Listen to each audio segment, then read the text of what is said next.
이스라엘 백성들이 애굽을 나온 지 40년이 지났어요. 그렇다면 이스라엘 백성들이 광야에서 생활한 지가 40년이 되었다라는 거예요. 여러분, 광야에서 40년을 산다라고 한번 생각해 보세요. 그게 쉽겠습니까?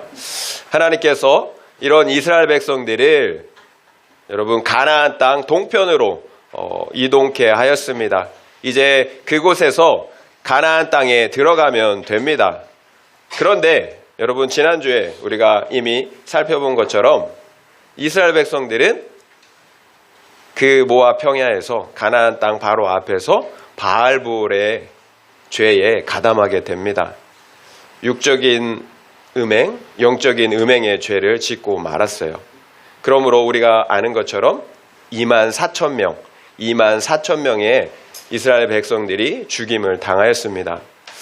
그러면 40년 전에 이런 트라우마가 다시 떠오르게 됩니다. 40년 전에 이스라엘 백성들이 가나안 땅 바로 앞에서 그 가나안 땅을 점령하면 되었는데 가나안 땅에 들어가지 못했어요. 믿음이 없어서 하나님을 대적하다가 가나안 땅에 들어가는 것이 아니라 오히려 광야로 가서 40년 동안 방황하는 그런 삶을 살게 되었다라는 거예요. 그렇다면 지금 이스라엘 백성들의 상황은 암울한 거예요. 혹여나 다시 광야로 들어가지는 않을까. 그렇다면 이스라엘 백성들이 이런 상황에서 가나안 땅에 들어갔을까요? 우리가 그 결과를 다 알고 있잖아요. 이스라엘 백성들은 가나안 땅에 들어갑니다. 그렇다면 어떻게 이스라엘 백성들이 가나안 땅에 들어갈 수가 있었을까요? 결국 40년의 그 광야의 생활이 우리가 볼 때는 무익해 보였지만 결코 무익하지 않았다라는 거예요. 광야 40년 동안의 그 광야 생활을 통하여서 이스라엘 백성들이 변화되었습니다. 그러므로 이스라엘 백성들이 가나안 땅에 들어갈 수가 있었다라는 거예요. 그 구체적인 유익을 우리 말씀을 통해서 함께 살펴보고자 합니다. 1절부터 2절 말씀 다시 한번 읽겠습니다. 1절 2절이에요. 연병 후에 여호와께서 모세와 제사장 아론의 아들 엘르아살에게 말씀하여 이르시되 이스라엘 자손의 온 회중의 총수를 그들의 조상의 가문을 따라 조사하되 이스라엘 중에 20세 이상으로 능히 전쟁에 나갈 만한 모든 자를 계수하라 하시니 연병 후에 이제 2만 4천 명이 죽었잖아요. 연병 후에 여호와께서 모세와 아론의 아들 엘르아살에게 인구조사를 명령하십니다. 이스라엘 자손 온 회중의 총수를 계수하라는 거예요. 앞서 시내 광야에서 40년 전에 1차 인구조사가 있었습니다. 그렇다면 그 후 40년 만에 행하는 2차 인구조사인 거죠. 40년 동안 어떤 변화가 있었을까요? 51절에 그 인구조사의 결과가 나와 있습니다. 51절이에요. 함께 읽겠습니다. 이스라엘 자손에 계수된 자가 60만 1730명이었더라.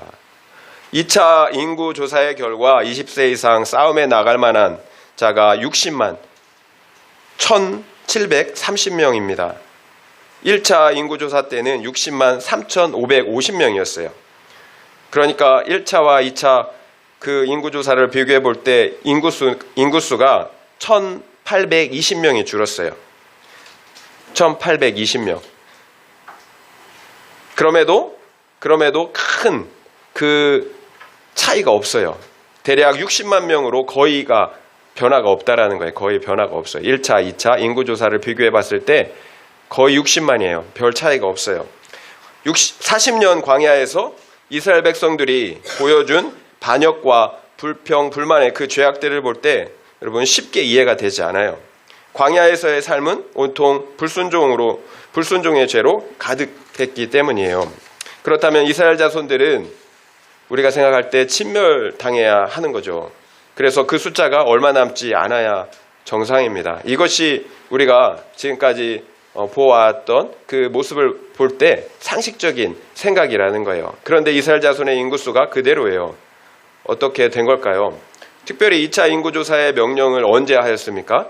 바알볼의 사건 직후에 반역의 사건으로 2만 4천 명이 죽은 직후에 하신 명령이에요. 그럼에도 인구수에는 거의 변함이 없었어요. 그렇다면 왜 하나님께서 인구 계수를 명령하셨습니까? 인구 계수의 목적이 뭐예요? 가나안 땅을 이스라엘 자손들에게 기업으로 주려는 것입니다. 그래서 조상의 가문을 따라 20세 이상 전쟁에 나갈 만한 모든 자를 계수하라고 하신 것입니다. 이스라엘 백성 전체를 계수한 게 아니에요. 전쟁에 나갈 만한 자 20세 이상만 계수를 한 것입니다. 결국 인구조사의 목적은 가나안 족속과 싸워서 그 땅을 취해야 하기 때문이에요. 그 땅을 주시겠다라는 거예요. 결국 이스라엘 자손의 어떠함에도 불구하고 하나님은 한순간도 쉬지 않고 이스라엘 자손의 구원을 이루어 가신다라는 사실을 알 수가 있어요. 그러니까 우리가 어떤 비참한 상황 가운데 놓여 있다 할지라도, 실수를 하고 실패를 했을지라도 하나님은 우리의 구원을 위해서 쉬지 않으신다라는 사실을 알아야 합니다.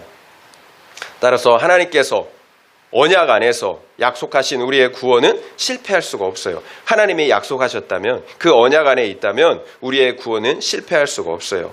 구원은 나에게 달린 문제가 아니라 신실하신 하나님께 달린 문제이기 때문이에요. 내 모습, 나의 환경이 어떨지라도 하나님은 쉬지 않고 나와 우리의 구원을 이루어 가신다라는 거예요. 문제는 우리가 생각하는 그런 모습이 아니에요. 우리가 생각하는 그런 구원을 이루어가는 모습은 아니라는 거예요. 여러분, 과거 가나안 땅 앞에서 불순종한 이스라엘로 광야에 들어가게 하신 사건도 마찬가지예요. 여러분, 40년 전에 이스라엘 백성들이 가나안 땅 앞에서 불순종했잖아요. 믿음이 없어서. 그때 하나님은 이스라엘 백성들로 광야로 다시 들어가게 했다라는 거예요. 이 역시 이스라엘 백성들의 구원을 위한 것입니다. 그러니까 이스라엘 백성들이 죄를 범했는데 그 이스라엘 백성들을 계수한 후에 가나안 땅으로 들어가게 하신 것도 이스라엘 백성들의 구원을 위한 것이고, 그리고 광야로 다시 들어가게 하신 것도 하나님의 지혜 안에서 우리의 구원을 위한 것이라는 거예요. 그래서 여러분, 아는 것이 중요해요. 아는 것이 힘이에요. 우리가 살고 죽는 것은 우리의 삶과 인생을 어떻게 해석하느냐에 달려있다라는 거예요. 우리가 하나님의 관점으로, 구속사로 내 삶과 인생을 해석하면 사는 거예요. 그러나 나의 관점, 행복의 관점으로, 세속의 관점으로 내 삶과 인생을 해석하면 죽는 거예요. 그러니까 왜 내 삶은 이렇게 되는 일이 없느냐고 해석하면 죽는다라는 거예요. 그러면 하나님은 나를 사랑하지 않는 것이 되기 때문이에요. 내 기준으로 보면 나를 버린 거죠. 그래서 연병으로 24,000명이나 죽은 거예요. 이것이 내 기준, 기복의 관점이에요. 그러나 구속사로 해석하면 정반대인 거예요. 하나님께서 나와 우리를 사랑하시기 때문에 간섭하시며 징계하시는 것입니다. 우리의 죄의 문제를 해결하고 우리의 구원을 이루셔야 하기 때문이에요. 여러분, 도통 이해가 되지 않으시죠? 그러면 여러분, 십자가를 바라보세요. 십자가. 하나님께서 십자가를 지셨습니다. 그 이유가 무엇입니까? 내 죄 때문에 내 죄값을 지불하기 위해서 하나님이 희생하신 것입니다. 그런 하나님께 대해서 우리가 왜 내가 원하는 사탕, 그 행복은 주지 않느냐고 항변할 수가 있겠습니까? 내 죄 때문에 죽으신 하나님께 여러분, 어떻게 항변할 수가 있습니까? 염치가 없는 거죠. 여러분, 십자가를 바라보세요. 십자가를. 여러분, 여러분의 삶이 이해가 되지 않으실 때 여러분, 십자가를 바라보세요. 내 죄를 위해서 하나님이 희생하셨어요. 여러분, 제가 이런 말씀을 오늘 한 번만 말씀드렸습니까? 왜 제가 동일한 말씀을 계속해서 반복해서 말씀을 드리겠습니까? 성경이 계속해서 말씀하시기 때문이에요.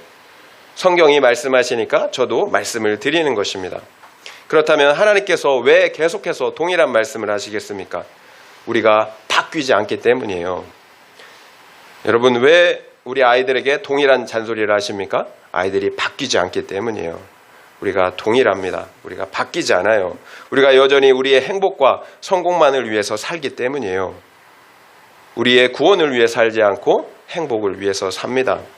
나는 지금 서울로 가야 합니다. 그러면 반드시 상향선을 타야 하는 거예요. 그런데 내가 방향을 잘못 들어서 하향선을 타고 있어요. 그러면 내비게이션이 뭐라고 합니까? 방향을 돌이키라고 하죠.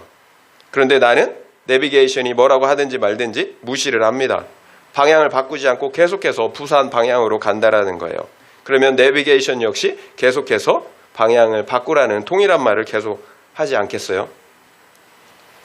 목적지가 잘못되었는데 중간 휴게소에 들렸다 가라, 기름 넣고 가라, 이런 말이 무슨 의미가 있겠어요? 방향을 바꾸지 않으면 그 어떤 메시지도 의미가 없는 거예요.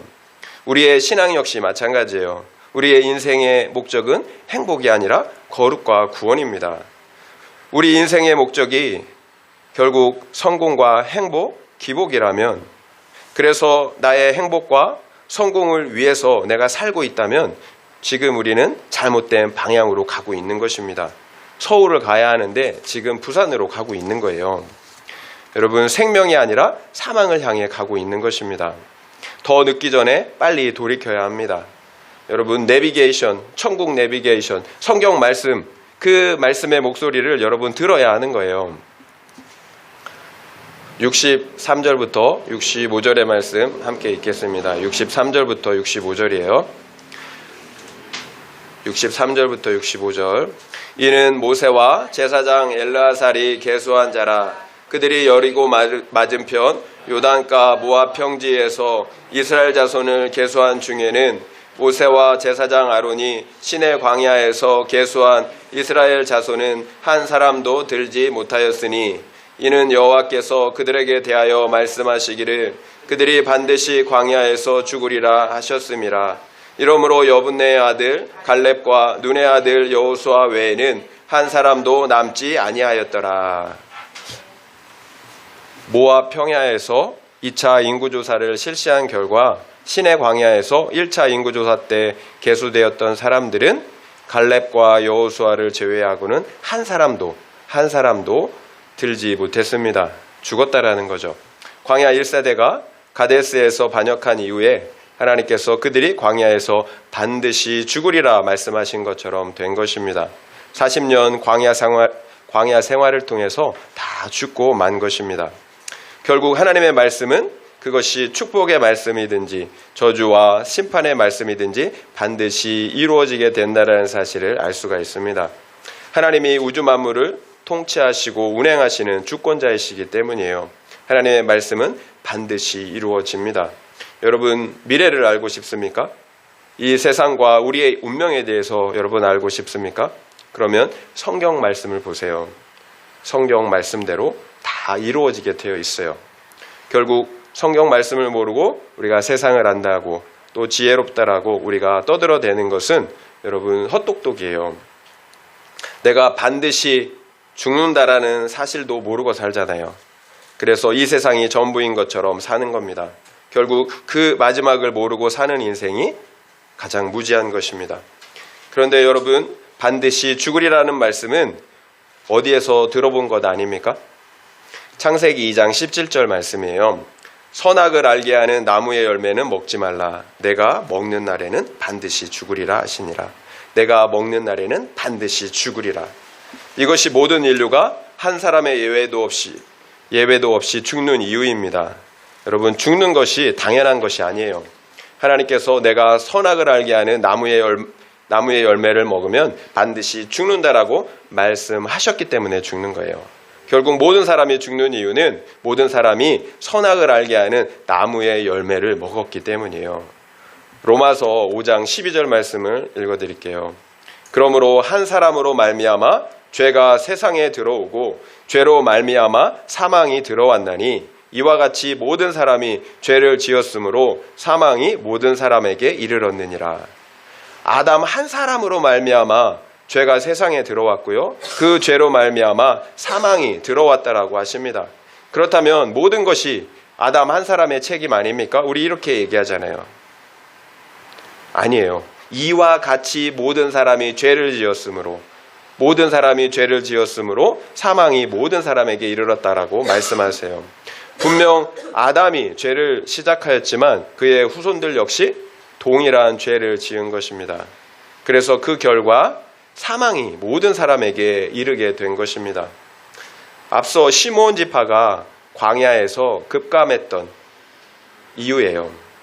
지도자였던 시므리 한 사람의 범죄하자 그 죄가 공동체 안으로 들어왔어요. 그러자 다른 사람들 역시 그 죄의 유혹이 되어서 그 죄에 동참하게 되었다라는 거예요. 결국 다른 누가 아니라 내가 죄를 짓고 그에 대한 상응한 대가를 받은 것입니다. 그래서 아담 때문에 내가 벌을 받는다고 그래서 나는 억울하다라고 항변할 수가 없는 거예요. 언젠가도 말씀드렸지만 선악과는 선악의 절대 기준이 되시는 하나님을 버리고 내가 스스로 선악의 기준이 된 것입니다. 왕이신 하나님을 버리고 내가 왕이 되겠다라는 거예요. 구테타. 그리고 그 구테타의 결과가 죽음인 거죠. 결국 우리가 죽는 이유는 자연스러운 결과가 아니에요.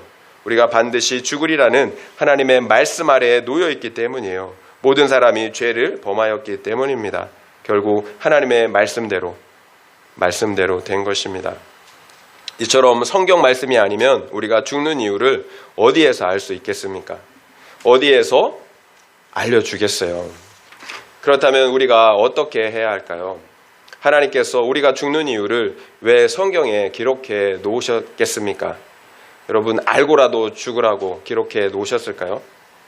그래서 언제 죽을지 모르는 인생이니까 띵까띵까 즐기다가 가면 된다고 이렇게 기록해 놓으셨을까요? 성경이 우리가 반드시 죽어야 하는 이유를 기록해 놓으신 이유는 오히려 죽지 말고 살라는 것입니다. 이것이 하나님께서 수천 년에 걸쳐 성경 말씀을 기록해 놓으신 목적이에요. 사는 길, 구원의 길을 알려주시려는 것입니다. 우리는 그 길을 몰라요. 하나님이 알려주시지 않으면 그 길을 몰라요. 그래서 하나님께서 친히 역사를 통해 예수 그리스도를 통해 우리에게 구원의 길을 알려주시는 것입니다. 문제는 반드시 죽으리라는 하나님의 말씀은 변경될 수가 없다는 사실이에요. 그래서 나와 우리를 대신해서 육신으로 오신 하나님께서 대신 죽으신 것입니다.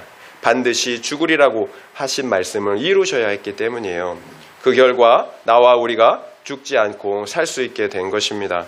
우리의 죄의 값을 하나님의 생명으로 대신 지불해 주셨기 때문이에요. 이것이 복음이잖아요.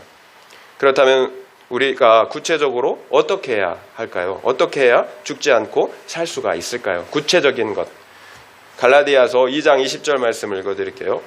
내가 그리스도와 함께 십자가에 못 박혔나니 그런즉 이제는 내가 사는 것이 아니요 오직 내 안에 그리스도께서 사시는 것이라. 이제 내가 육체 가운데 사는 것은 나를 사랑하사 나를 위하여 자기 자신을 버리신 하나님의 아들을 믿는 믿음 안에서 사는 것이라. 결국 예수 그리스도만 죽는 것이 아니에요. 나 역시 예수와 함께 십자가에서 죽는 것입니다. 그래야 예수와 함께 다시 사는 거예요. 이것이 하나님께서 성경을 통해 우리 인류에게 알려주신 유일한 구원의 길이에요. 죽지 않는 길이에요. 죄의 문제를 해결하고 영생할 수 있는 유일한 방법이에요. 반드시 죽으리라고 하신 말씀처럼 우리의 옛사람은 예수와 함께 죽어야 합니다. 반드시 죽어야 돼요. 그리고 부활하신 예수의 생명, 새 생명으로 다시 살아야 합니다. 따라서 우리가 예수와 함께 죽고 살기 위해서는 어떻게 해야 할까요? 예수와 함께 연합이 돼야 돼요. 연합. 그래야 예수와 함께 죽고 살 수가 있어요. 예수 그리스도와의 연합이 없이는 죽을 수도 없고 함께 죽을 수도 없고 함께 살 수도 없어요. 그렇다면 정말 중요하겠죠. 예수 그리스도와 연합하는 것. 어떻게 예수 그리스도와 연합할 수가 있을까요? 예수 그리스도를 나의 주, 나의 하나님으로 믿고 영접하는 것입니다. 오직 예수 그리스도를 믿는 믿음으로만 예수 그리스도와 연합할 수가 있어요. 그러면 어떤 일이 일어날까요? 우리 안에 회개와 함께 거듭남의 역사, 새 생명의 역사가 일어납니다. 회개와 함께 거듭남의 역사가 일어나요. 회개는 예수 그리스도와 연합한 우리가 십자가에서 예수와 함께 죽는 사건이에요. 그리고 거듭남은 죽었던 우리가 예수와 함께 다시 사는 사건이에요. 결국 회개는 십자가에서 나의 옛사람, 죄의 사람이 죽는 것이고요. 거듭남은 예수의 생명으로 다시 사는 것입니다. 이처럼 예수 그리스도와 연합한 우리는 회개와 거듭남을 통해 예수와 함께 죽고 예수와 함께 살게 됩니다. 그 결과 어떤 일이 일어나나요? 하나님께서 우리에게 찾아오세요. 약속하신 성령 하나님께서 우리에게 찾아오십니다. 우리와 영원히 함께 하시며 우리를 통치하실 뿐만 아니라 약속하신 가나안 땅으로 구원으로 우리를 인도하신다라는 거예요. 이것이 하나님께서 예수 그리스도를 통해서 이 땅에 회복하시고 가져오신 하나님의 나라의 모습이에요. 예수님께서 하나님의 나라를 이 땅에 가져오셨어요. 회개하라, 천국이 가까이 왔느니라. 회개함으로 그 나라에 들어갈 수가 있다라는 거예요. 하나님이 가지고 오신, 예수님이 가지고 오신 그 하나님의 나라가 가시적으로 우리 눈에 나타났어요. 그 모습이 바로 우리 교회예요. 결국 성령님은 우리 구원의 최종 보증이 되십니다. 그렇다면 여러분, 성령님을 받으셨습니까? 정말로 중요한 문제예요. 우리 구원에 있어 중요한 문제예요. 성령은 우리 구원의 보증이 되시기 때문이에요. 임마누엘 하시는 성령 하나님께서 지금부터 영원토록 우리와 함께 하시며 우리를 통치하십니다. 우리의 거룩과 구원을 이루어 가십니다. 결국 우리 교회가 비록 흠도 점도 문제도 많지만 예수님이 가져오신 하나님의 나라의 모습이에요. 지금의 모습은 너무 불완전하죠. 가시적인 교회이기 때문에 그래요. 구원이 완전히 이루어지지 않은 상태이기 때문에 그런 거예요. 알곡과 가라지가 같이 있어요. 여러분, 양과 염소가 같이 있어요. 그래서 가시적인 교회는 불완전해요. 하지만 하나님이 보시는 교회는 완전해요. 마지막 날 예수님께서 다시 오실 때 우리의 구원과 하나님의 나라는 완성될 것입니다. 우리 주님이 마지막 심판날에 원수 사탄과 악인들을 영원히 형벌하시고 의인들은 영생에 들어가게 하실 날이에요. 그러면 우리는 지금 우리가 입고 있는 이 불완전한 죄의 몸을 벗어버리고 부활하신 예수의 몸과 같은 영생하는 몸을 입게 될 것입니다. 이것이 우리의 구원의 완성된 모습이에요. 먼저는 우리의 영이 살아나는 것이고요. 그리고 마지막 날 부활의 몸을 입게 됩니다. 그리고 우리 주님이 그 하나님 나라의 왕으로 영원토록 통치하실 것입니다. 이것이 우리의 구원과 하나님의 나라의 완성된 모습이에요. 그렇다면 첫 번째 인구조사 때의 60만 명과 두 번째 인구조사 때의 60만 명이 똑같은 60만 명일까요? 완전히 달라요. 똑같이 60만 명이지만 질적으로는 완전히 다른 존재들이에요. 광야 1세대는 아무도 가나안 땅 천국에 들어가지 못했습니다. 그러나 광야 2세대는 모두 가나안 땅 천국에 들어갔습니다. 엄청난 차이죠. 그 안에 생명이 있고 없고의 차이예요. 구속사로 볼 때 광야 1세대는 죽어야 하는 옛사람, 죄를 의미합니다. 그리고 광야 2세대는 거듭난 사람이에요. 새 생명을 의미해요. 그러니까 하나님을 믿지 못해 원망하고 반역하던 육의 사람이 죽은 거예요. 그리고 가나안 땅을 믿음으로 취할 수 있는 영의 사람들로 거듭난 것입니다. 이게 2세대예요. 이것이 광야 40년의 결과예요.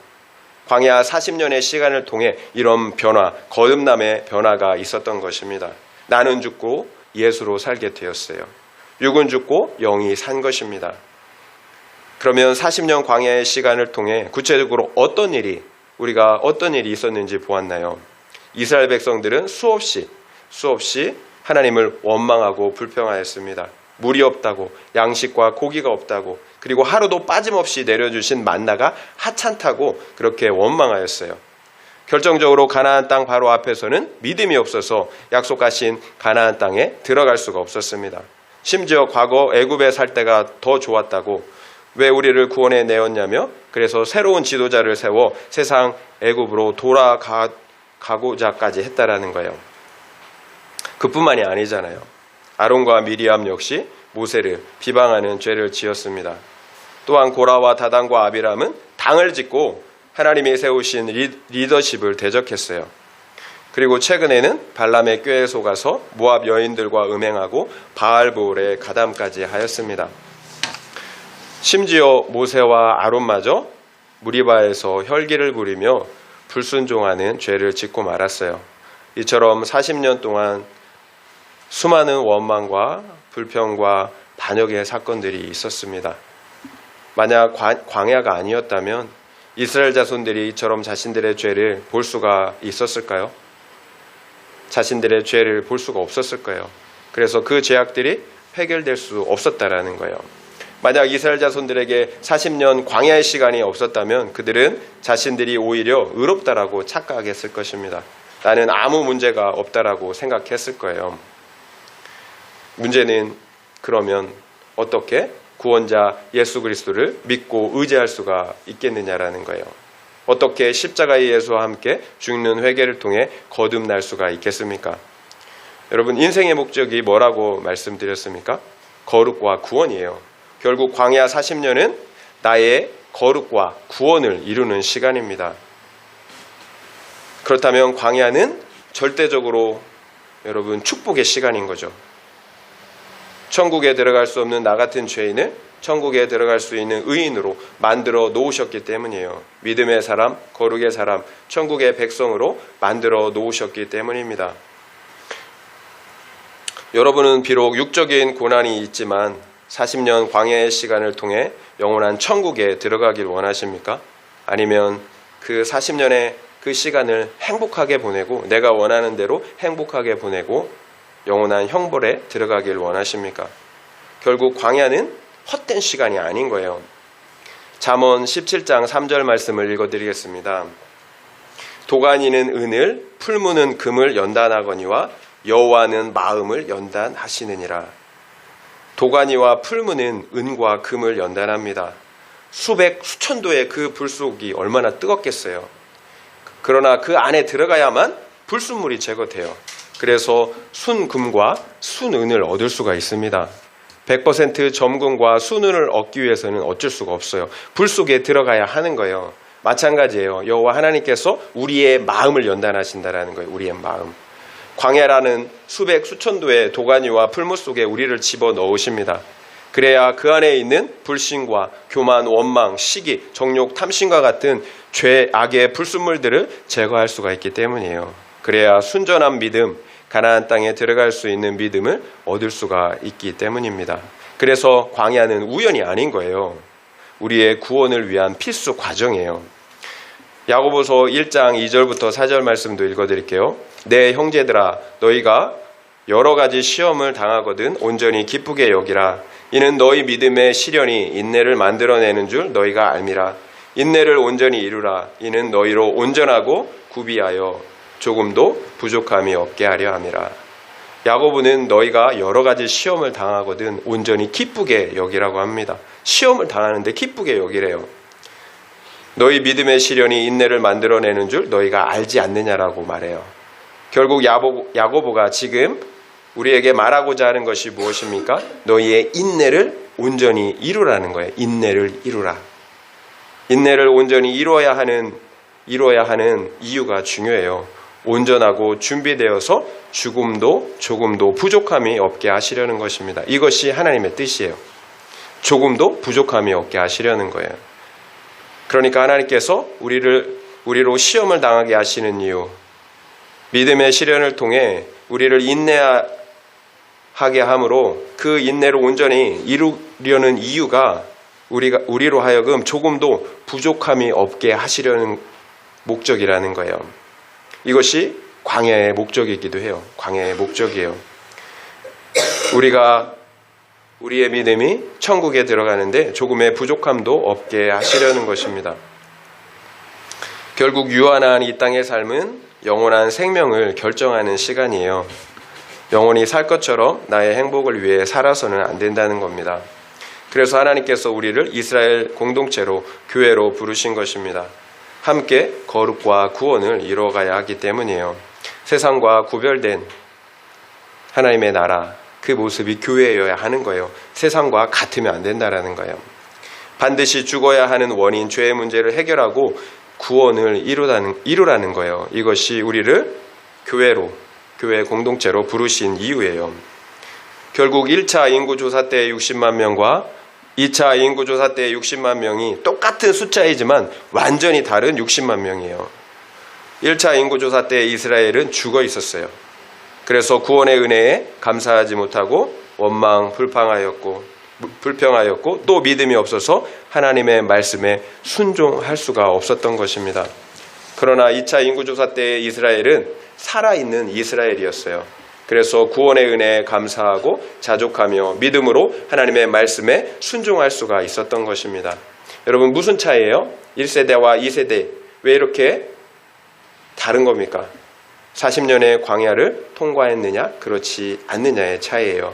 그래서 나는 죽고 예수로 거듭났느냐의 차이라는 거예요. 이것이 광야의 유익입니다. 여러분, 그래서 교회가 사람이 많다고 꼭 좋은 것이 아닙니다. 광야 1세대처럼 다 죽어 있다면 그게 무슨 의미가 있겠어요? 그러나 숫자가 적어도 광야 2세대처럼 모든 사람에게 생명이 있다면 얼마나 건강한 교회, 소망이 있는 교회입니까? 그렇다면 우리가 살았는지 죽었는지 어떻게 알 수가 있습니까? 광야 1세대들의 모습을 보세요. 죽어있는 자들의 모습을 보세요. 원망과 불평, 음행과 불신, 우상숭배와 불순종, 이것이 죽어있는 모습이에요. 결론적으로 말씀에 순종하지 못한다면 죽어있는 거예요. 천국에 들어갈 수 없는 죽은 믿음이에요. 그러나 하나님의 말씀에 순종하는 믿음이라면 살아있는 믿음이에요. 천국에 들어갈 수 있는 믿음입니다. 적용 질문 드리겠습니다. 나는 광야 1세대입니까? 광야 2세대입니까? 원망, 불평, 말씀에 대한 불순종의 삶을 살고 있습니까? 아니면 구원의 기쁨과 감사, 그리고 말씀에 대한 순종의 삶을 살고 있습니까? 한번 생각해 보시기 바랍니다. 나는 광야 1세대입니까? 광야 2세대입니까? 원망, 불평, 말씀에 대한 불순종의 삶을 살고 있습니까? 아니면 구원의 기쁨과 감사, 그리고 말씀에 대한 순종의 삶을 살고 있습니까? 한번 생각해 보시기 바랍니다. 1차 인구조사와 2차 인구조사의 결과를 보면 특별한 것이 하나 있어요. 시므온 지파의 인구수가 59,300명에서 22,200명으로 급감한 사실을 알 수가 있어요. 40년 동안 약 37,000명이나 감소한 것입니다. 그렇다면 왜 이스라엘의 12지파 중에서 유독 시므온 지파만 이렇게 급감했을까요? 앞서 바알볼의 사건에서 시므온 지파의 지도자 시므리가 음행의 현장에서 비느하스에 의해 창에 찔려 죽지 않았습니까? 결국 시므온 지파가 바알볼의 사건을 주도한 거예요. 그 결과 많은 수의 시므온 지파 사람들이 그 바알볼의 그 죄에 동참하였고 그 결과 죽임을 당한 것입니다. 여러분, 한 사람의 지도자가, 깨어있는 지도자가 얼마나 중요한지를 알 수가 있어요. 그 한 사람이 깨어있지 못하자 공동체의 3분의 2가 죽임을 당한 것입니다. 여러분, 이뿐만이 아니에요. 시므온 지파는 가나안 땅에 들어가서 제비 뽑아 나눈 땅을 기업으로 얻지 못합니다. 차지하지 못해요. 시간이 흐른 후에 시므온 지파는 뿔뿔이 흩어져요. 그리고 유다 지파에 흡수되고, 그래서 결국에는 역사 속에서 사라지게 됩니다. 이것이 나의 정욕을 따라간 기복복음의 결말이에요. 나 한 사람쯤이야 이렇게 생각하시면 안 돼요. 나만 죽는 게 아니에요. 내가 깨어있지 못하면, 분별하지 못하면 우리 자녀들 역시 함께 죽게 됩니다.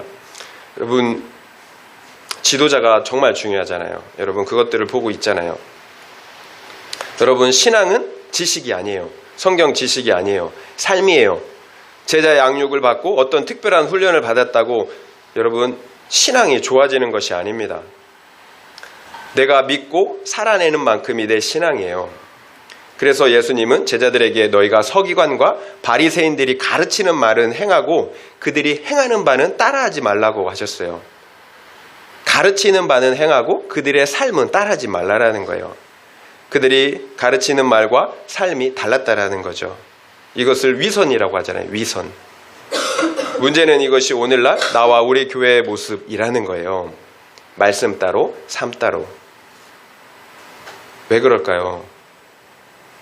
혹시 거듭나지 않았기 때문은 아닐까요? 1세대이기 때문에, 생명이 없기 때문은 아닐까요? 심각한 거죠. 그러면 우리가 자녀들에게 성경 말씀을 잘 가르쳐요. 그런데 우리 부모님들이 그렇게 그 말씀대로 삶을 살지는 않아요. 그러면 우리 자녀들이 어떻게 될까요? 우리 자녀들 역시 정확하게 그렇게 말씀 따로, 삶 따로 살아요. 우리의 말이 아니라 우리가 보여주는 삶을 따라 산다라는 거예요. 그러면서도 나와 우리 자녀들은 그것이 정상적인 신앙생활이라고 생각을 하는 거예요.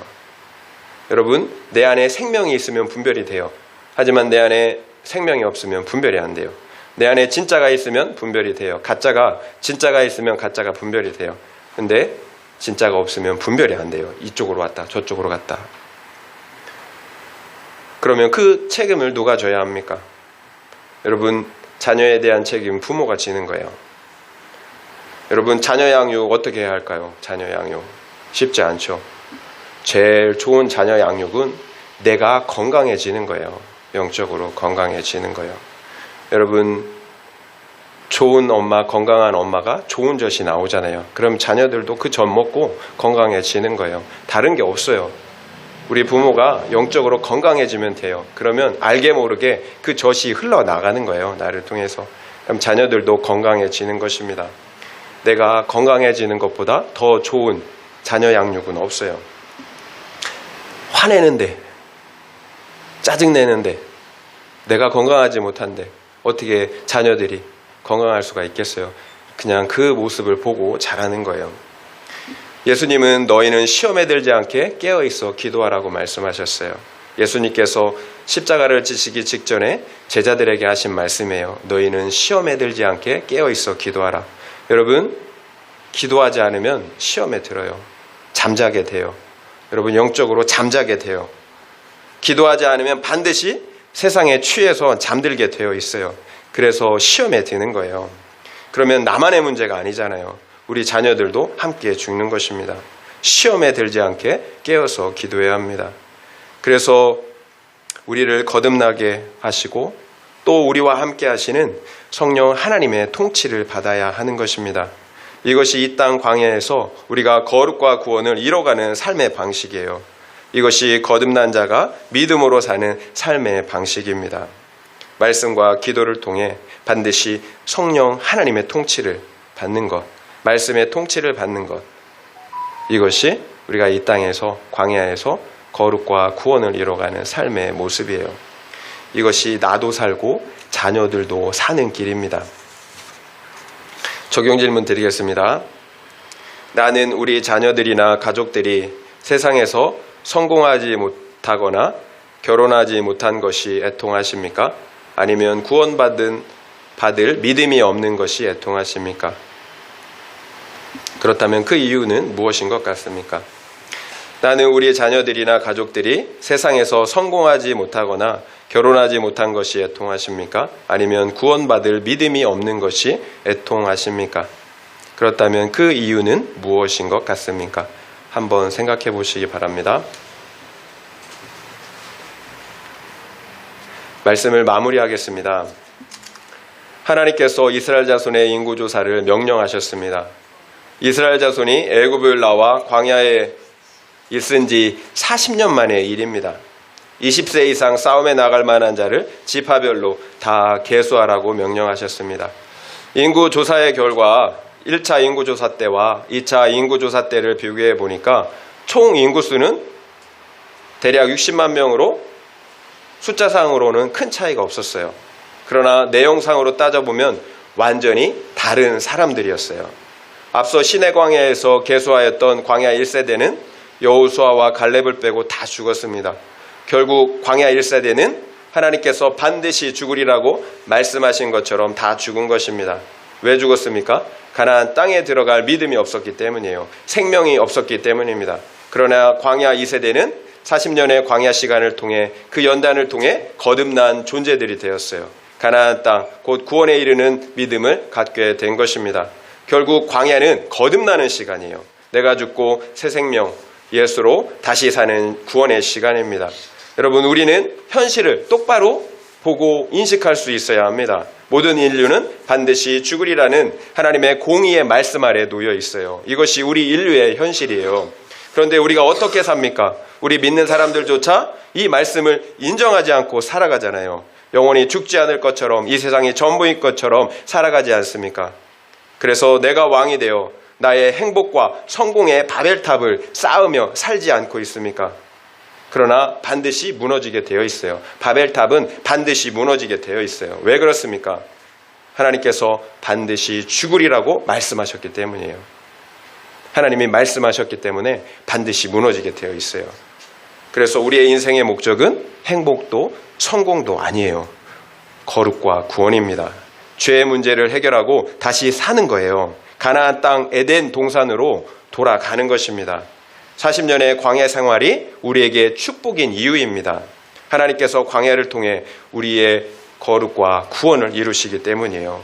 죄의 사람은 죽고 부활하신 예수의 생명으로 다시 살게 하시기 때문이에요. 그래서 우리로 가나안 땅 천국에 들어가게 하시기 때문입니다. 이런 은혜가 우리 모두에게 있기를 예수님의 이름으로 축원드립니다.